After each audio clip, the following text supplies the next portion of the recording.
spoštovane gospe in gospodje.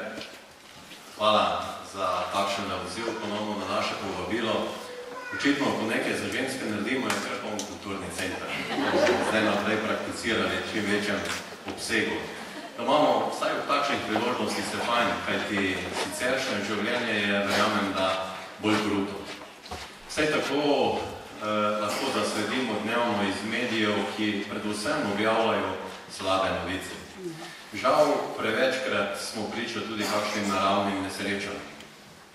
Tudi medije, kar sem jih vzpostavil, seveda nisem imel mislih domačega Rogaške novice, ki opisujejo dogajanje v našem širšem okolju.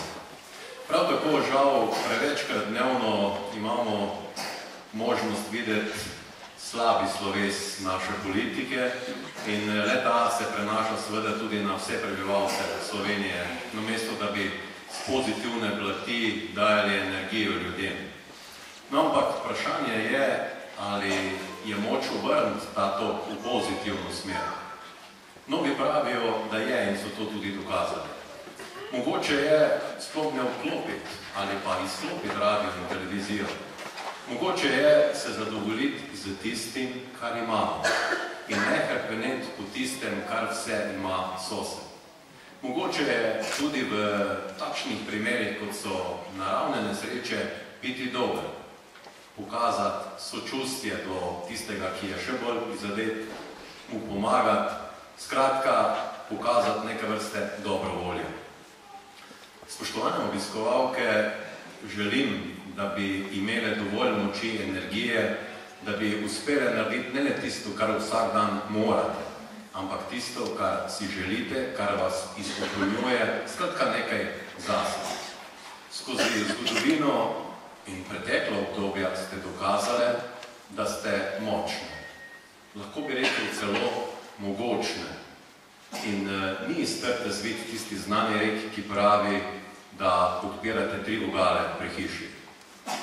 Znani misionar Pedro Opeka, ki živi z najrevnejšimi na Madagaskarju, pravi, da je sreča ni v vseh stvareh, v večjih stvareh, ampak je biti dober v srcu.